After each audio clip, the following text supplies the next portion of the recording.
CBSE class 12 maths हमारा chapter है continuity and differentiability.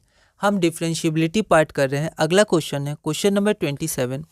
The function f is equal to x mod x is. चार option है आपके पास। यह क्वेश्चन सीबीएसई 2023 में 1 मार्क का पूछा गया था। एक बार आप इस क्वेश्चन को ट्राई करिए, फिर हम इसे सॉल्व करते हैं। तो यहाँ पर सबसे पहले हमने फंक्शन f(x) लिया, x मॉड x। इसको थोड़ा हमने सिंप्लीफाई किया। अगर x की वैल्यू ग्रेटर इक्वल टू 0 है तो मॉड x x होगा, तो x time x x square. और अगर x की वैल्यू लेस देन 0 है तो हमारा मॉड x माइनस x होगा, तो x times minus x square. ठीक है। अब हम आगे चेक करते हैं। देखिए ऑप्शन में देखेंगे कि हर जगह x इक्वल टू 0 पे पूछ रहा है, क्या है नहीं है। तो हम क्या करेंगे, पहले x इक्वल टू 0 पे चेक करेंगे डिफरेंशिएबिलिटी, है ना। तो यहाँ देखिए हमारा left hand derivative at x equal to 0 कितना होगा। तो पहले डेफिनेशन देखेंगे, तो 0 माइनस, क्योंकि लेफ्ट हैंड है, और fx minus f0 by x minus 0। x minus a होता है, यहाँ a की वैल्यू आपकी 0 है, तो x माइनस 0। अगर 3 माइनस होता तो x माइनस 3 होता, कोई दिक्कत नहीं है, और यहाँ f3 होता। ठीक है। तो यहाँ पर आप देखिए, तो h टेंड्स टू 0, x को लिख सकते हैं 0 माइनस h, तो f0 minus h minus f0, फिर x हो गया 0 माइनस h माइनस 0। ठीक है।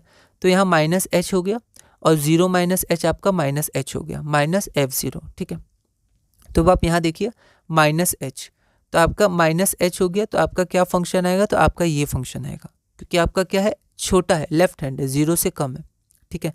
तो ये आपका हो जाएगा माइनस h स्क्वायर, है ना। माइनस पहले से था, और x की जगह हमने क्या रखा, माइनस h, तो माइनस h का स्क्वायर, तो माइनस h स्क्वायर हो गया, माइनस 0 बाय माइनस h, तो ये हो जाएगा h स्क्वायर बाय h, तो limit h tends to 0, h is equal to 0। ठीक है।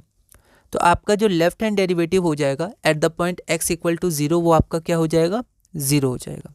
आगे right hand derivative at x equal to 0, तो जो आपका राइट हैंड डेरिवेटिव हो जाएगा वो हो जाएगा limit x tends to 0 plus fx minus f0 by x minus 0। Definition हो गई। अब x टेंड्स टू 0 प्लस है, तो 0 प्लस h लिखेंगे, और h टेंड्स टू 0, यहाँ x टेंड्स टू 0 प्लस था, तो 0 प्लस h, तो ये h हो जाएगा।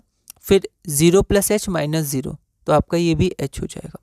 तो एफ h, तो यहाँ देखिए ग्रेटर इक्वल टू 0 में x है, तो x का h, तो h स्क्वायर, तो ये आपका h स्क्वायर, और 0 पे यहाँ 0 पुट करिए, 0 का स्क्वायर 0, तो minus 0, h square minus 0 by h, तो ये हो जाएगा h स्क्वायर बाई h, तो h हो जाएगा जो आपका 0 हो जाएगा। तो राइट हैंड लिमिट आपका एट x इक्वल टू 0 कितना हो गया, 0 हो गया। तो हम देख सकते हैं यहाँ पर लेफ्ट हैंड लिमिट और यहाँ पर आपका राइट हैंड लिमिट, ये आपका कंसाइड कर रहा है 0 पे, मतलब सेम है। तो right hand limit at x equal to 0 is equal to 0, therefore LHD at x equal to 0 is equal to RHD at x equal to 0। This implies that fx is differentiable at x equal to 0। ठीक है। तो यहाँ देखिए neither differentiable not continuous, ये नहीं होगा। ठीक है। कंटिन्यूस एंड डिफरेंशिएबल ये हो सकता है, कंटिन्यूस बट नॉट डिफरेंशिएबल ये भी नहीं होगा, डिफरेंशिएबल बट नॉट कंटिन्यूस। ठीक है। तो देखिए ये फंक्शन जो है कंटिन्यूस है, x टाइम्स मॉड x। ठीक है। मॉड x हमारा कंटिन्यूस है, x हमारा कंटिन्यूस है। ठीक है। तो ये फंक्शन हमारा कंटिन्यूस है ना, लेकिन यहाँ पर डिफरेंशिएबल नहीं है। ठीक है। सॉरी, डिफरेंशिएबल भी है, तो डिफरेंशिएबल भी है, तो डिफरेंशिएबल बट नॉट कंटिन्यूस, तो कंटिन्यूस है तो ये नहीं होगा, तो हमारा ऑप्शन नंबर ए हो जाएगा, है ना। तो यहाँ पर हम लोग सिर्फ डिफरेंशिएबिलिटी चेक करेंगे, और हमें पता है ये हर जगह डिफरेंशिएबल है। जैसे मॉड x में 0 पे नहीं था, यहाँ पर एक बार चेक किया, क्योंकि इसमें भी मॉड x आया है, पर यहाँ पर 0 पर है differentiable. Therefore the given function fx is, देखिए यहाँ थोड़ा मैं भूल गया था, कोशिश करेगा आप एक बार में लिख दें बोर्ड में, आप कंसंट्रेशन बढ़ाइएगा रिविजन के साथ, है ना, प्रैक्टिस के साथ। The given function fx is equal to x mod x is differentiable and continuous at x equal to 0। ये हमारा ऑप्शन नंबर ए है जो सही आंसर है। अगला है हमारा क्वेश्चन नंबर 28।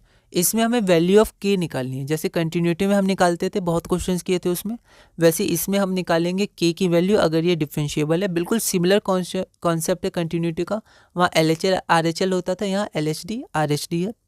तो आपको x इक्वल टू 0 पे अगर ये फंक्शन आपका डिफरेंशिएबल है तो आपको k की वैल्यू निकालनी है। यह क्वेश्चन सीबीएसई 2023 में 1 मार्क का पूछा गया था। एक बार आप इस क्वेश्चन को ट्राई करिएगा, अगली वीडियो में हम इसे सॉल्व करेंगे।